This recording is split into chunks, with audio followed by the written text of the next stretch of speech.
Halo para penikmat film dimanapun kalian berada, bagaimana kabarnya? Gimana? Rindu dengan Mimin? Tidak? Lemah. Di kesempatan video kali ini, saya beserta jajaran tim Epot akan menceritakan sebuah psikopat sadis yang memutilasi korbannya untuk dijadikan makanan. Yang pasti, film ini berjudul Wrong Turn 1 yang dirilis pada tahun 2003. Seorang anak kota yang tersesat di sebuah hutan yang dihuni psikopat sadis. Bagaimana nasib mereka semua saat bertemu dengan para psikopat? Langsung saja lepaskan celana dalam, sediakan kopi hitam, duduk dengan santai, dan... Film diawali dengan diperlihatkannya dua orang yang sedang memanjat tebing dengan ketinggian setinggi tebing itu. Pria yang bernama Rich itu terlebih dahulu sampai di atas. Haley yang di bawah meminta Rich untuk menariknya. Tapi, keadaan berubah saat Rich terbaring di atasnya dan darah Rich nyelek tepat di muka Haley.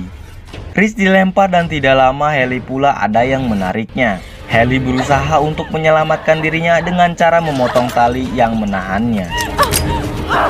Haley terjatuh tepat di depan mayat Rich. Haley mendengar ada seseorang yang datang dan ia bergegas untuk lari agar bisa menyelamatkan dirinya. Nasib berkata lain. Dia terjatuh ke sandung kawat dan langsung ditarik. Dan inilah Wrong Turn.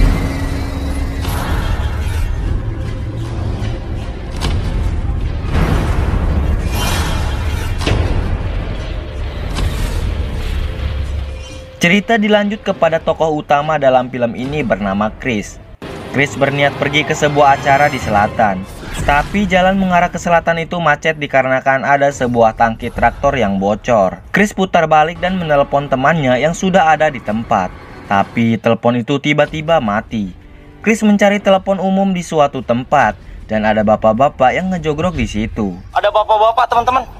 Chris akan menelpon temannya, tapi telepon yang ada di situ rusak. Chris menanyakan telepon lain, tapi bapak-bapak itu tidak memiliki yang lain.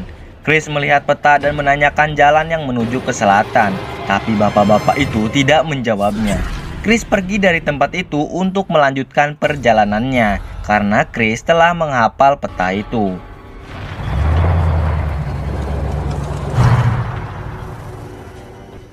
Chris melihat bangkai rusa yang tergeletak di pinggir jalan. Chris terfokus ke bangkai hewan itu hingga ia menabrak sebuah mobil yang berada di depannya.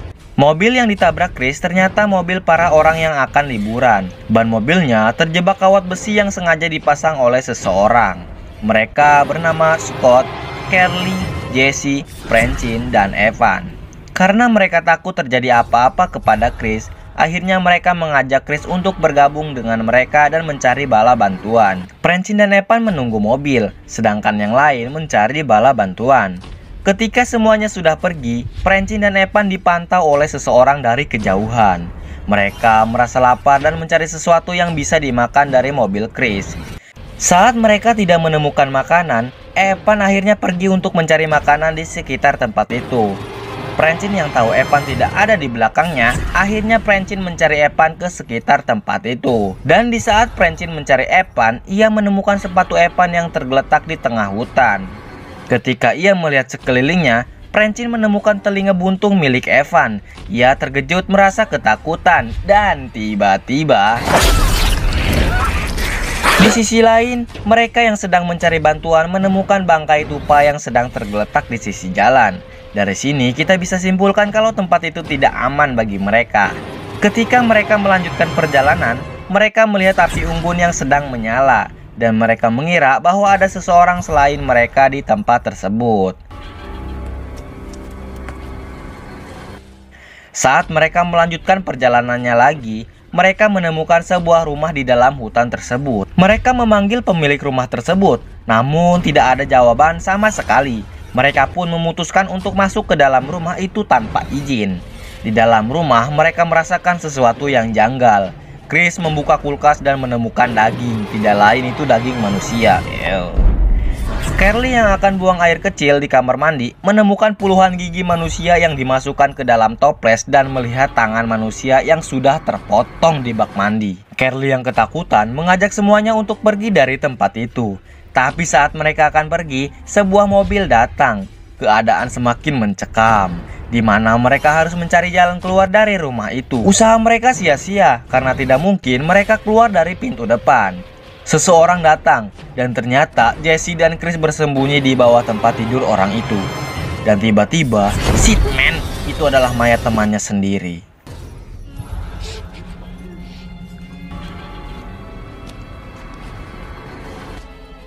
Mayatnya dikandar tanpa ada rasa kasihan atas korbannya. Ternyata orang itu seorang psikopat yang memiliki muka seperti monster. Tubuh Francine dipotong dengan gergaji besi. Sebuah peluru jatuh di depan Chris. Untung Chris tidak tersentuh. Coba kalau tersentuh, tamat riwayatnya. Psikopat itu akan melanjutkan memutilasi tubuh korbannya. Di balik selah kunci pintu, Carly melihat temannya dimutilasi oleh psikopat itu.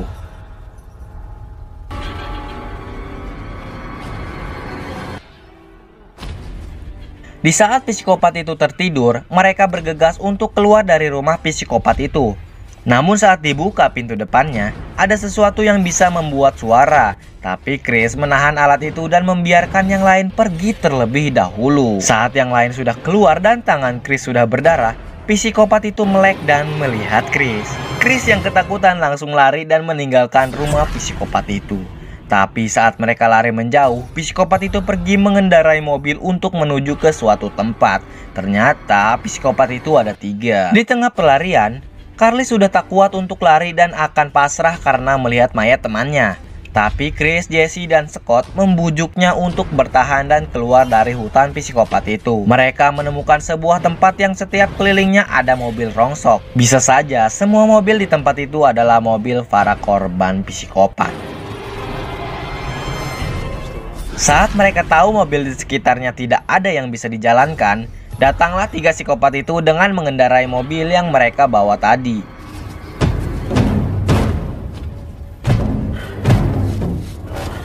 Mereka bersembunyi dan menyusun rencana untuk mengambil mobil para psikopat itu. Chris menjadi umpan para psikopat itu untuk temannya bisa mengambil mobil psikopat itu. Tapi sangat disayangkan, kaki Chris tertembak. Setelah tahu Chris tertembak, Scott juga menjadi umpan untuk para psikopat tidak mendekati Chris. Tembakan psikopat itu meleset dan Scott terus lari tanpa arah karena ia tahu kalau ia pasti akan dikejar oleh para psikopat. Jesse dan Carly membantu Chris untuk membawanya pergi menggunakan mobil para psikopat itu.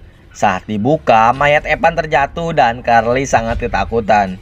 Karena kondisinya sudah mulai memburuk, mereka naik mobil dan langsung tancap gas.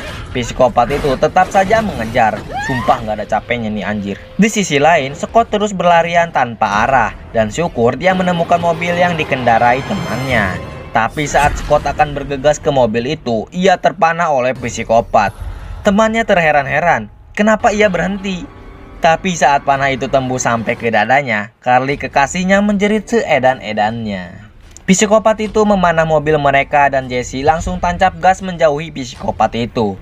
Mayat Scott dikandar untuk dimutilasi dan dijadikan makanan mereka. Carly sangat terpukul sekali atas kematian kekasihnya. Namun saat di perjalanan, batang kayu besar menghalangi jalan mereka. Saat mereka mundur, mobilnya terjebak lumpur dan mater. Carly sudah pasrah dan ingin kembali menyusul Scott. Tapi Jesse terus menguatkan hati dan pikiran Carly.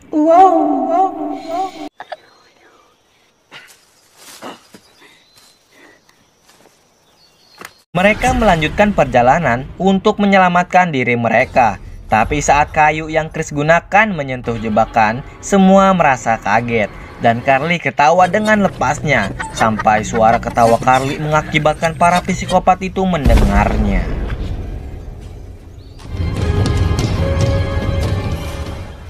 Saat mereka beristirahat, Carly melihat sebuah menara di depan matanya. Mereka bertiga naik untuk pergi ke atas menara dan berharap menemukan sesuatu yang mereka butuhkan.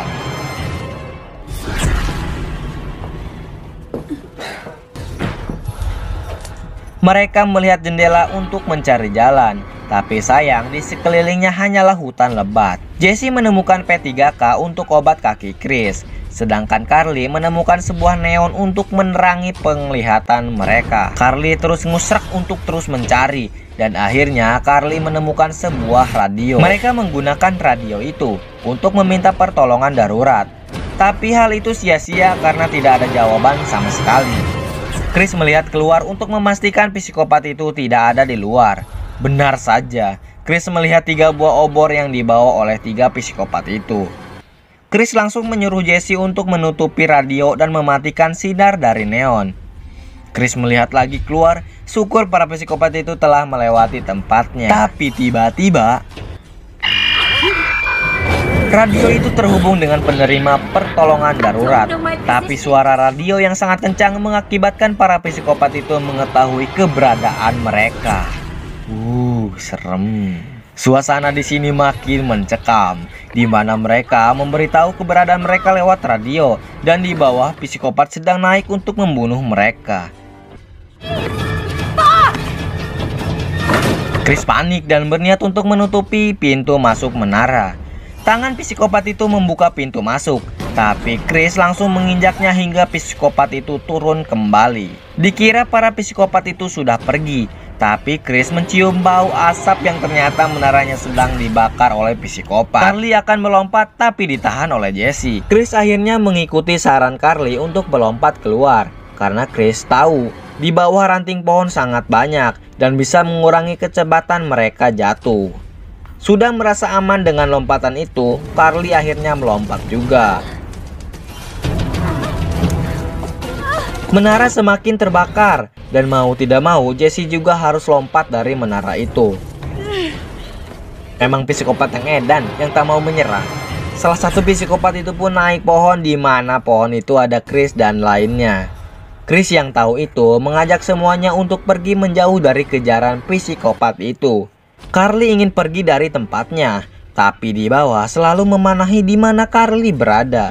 Carly takut untuk melewati jalan yang ia lalui, sampai akhirnya ia mundur dan tetap berada di tempatnya. Jesse melihat di belakang Carly ada psikopat, dan sangat terlambat Carly langsung mati dengan kapak yang psikopat itu tebaskan. Tubuh dan tengkorak Carly terpisah dan Carly mati di tempat. Berarti tinggal 2 orang lagi, yaitu Jesse dan Chris. Mereka berdua melanjutkan langkahnya untuk menjauh dari psikopat itu. Untung Chris punya ide untuk bisa menjatuhkan psikopat itu. Chris menarik sebuah ranting pohon dan akan menjatuhkan psikopat itu. Jesse tahu kalau kaki Chris sedang terluka, maka dari itu Jesse menjadi umpan untuk psikopat itu sampai ke titik di mana Chris bisa menjatuhkan psikopatnya.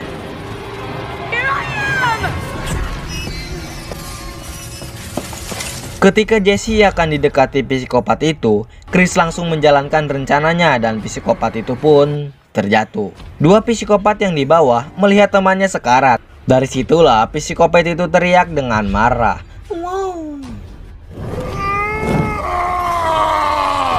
Chris dan Jesse tiba di suatu tempat, di mana tempat itu ada air terjunnya.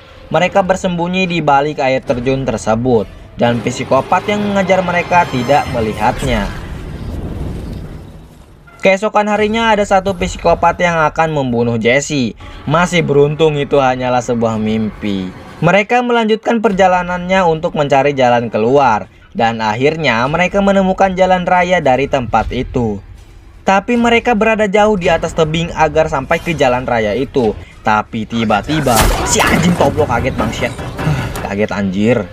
Psikopat itu datang dengan tiba-tiba melempar kapaknya. Namun serangan psikopat itu meleset dan Chris langsung melawan psikopat itu. Chris terjatuh dan tergelenting ke bawah, tapi Jesse diculik dan dibawa oleh psikopat. Chris melihat sebuah mobil polisi yang berjalan menuju hutan. Chris mencoba untuk menghalangi polisi itu, sampai akhirnya polisi itu terhenti. Ternyata polisi itu datang dari panggilan radio saat di menara semalam. Chris mencoba menceritakan pembunuhan yang terjadi di dalam hutan. Polisi itu tidak percaya kepada Chris, sampai akhirnya matanya terpana oleh psikopat itu. Chris langsung masuk ke dalam mobil untuk membawa mobil itu, tapi kunci mobilnya berada di tangan polisi. Psikopat itu lalu memanah mobil yang ditumpangi Chris. Chris mencoba bersembunyi di bawah kolong mobil polisi itu, hingga akhirnya psikopat itu mengambil kunci mobil polisi dan mengecek kolong mobil polisi. Untung saja Chris bergegas pergi dari kolong mobil itu. Psikopat itu pun langsung memasukkan mayat polisi untuk dimutilasi di tempat psikopat itu tinggal. Saat psikopat itu akan pergi memakai mobil polisi, Chris ikut dengan cara bergelantung di kolong mobil itu. Chris ikut dengan mobil itu karena ia berniat untuk menyelamatkan Jesse. Setelah sampai tujuan, Chris melihat mayat polisi diseret ke dalam rumah psikopat itu. Benar saja, Jesse ternyata masih hidup dan masih bernapas. Wow. Jesse melihat mayat polisi itu dimutilasi oleh psikopat itu. Di sisi lain, Chris mencari sesuatu di dalam mobil polisi tersebut. Jesse yang akan dibunuh oleh psikopat itu, tiba-tiba pintu rumahnya terbakar. Psikopat yang akan memutilasi Jesse akhirnya mengecek ledakan tersebut. Tapi saat psikopat itu sedang fokus mencari tahu, Chris menggunakan mobil polisi itu dan langsung menabrak salah satu psikopat itu. Dari situlah Chris bertarung untuk menyelamatkan Jesse. Di saat Chris membuka ikatan Jesse, ia dilempar oleh psikopat itu dan langsung menyerang kembali si Chris. Di saat Chris terpojok, Jesse mencoba untuk menyelamatkan Chris dengan cara memanah psikopat itu. Chris lalu mencoba membuka ikatan Jesse kembali, tapi tiba-tiba psikopat yang sekarat itu menyerang Chris. Chris dan Jesse bekerja sama untuk menaklukkan para psikopat itu.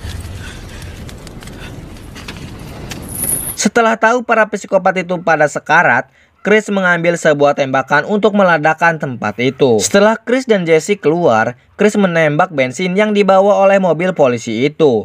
Dan tempat tinggal psikopat itu pun meledak dan terbakar. Jesse dan Chris membawa mobil psikopat itu untuk meninggalkan tempat para psikopat. Di saat perjalanan, orang yang pertama Chris temui langsung menutup pintunya. Disangka mobilnya itu mobil psikopat. Orang itu terheran-heran karena melihat Chris masih hidup setelah mengunjungi tempat tinggal psikopat. Si Chris akhirnya berhenti di tempat orang itu dan langsung mengambil sebuah peta yang tertempel di tempat orang tersebut. Chris dan Jesse pun akhirnya melanjutkan perjalanan dengan membawa peta yang mereka pegang. Cerita pun bersambung. Sebenarnya filmnya ini masih banyak serinya, karena film Wrong Turn itu ada 7 seri. Yang dimana menurut Mimin sendiri jika kita tonton dari awal pasti ceritanya nggak nyambung sama sekali. Tapi jika kalian suka dengan film-film seperti ini, Mimin akan membahasnya hingga seri ke-7. Sampai sini dulu Mimin menemani kalian. Jangan lupa untuk subscribe agar tidak ketinggalan updatean selanjutnya. Terima kasih dan sampai jumpa di film selanjutnya.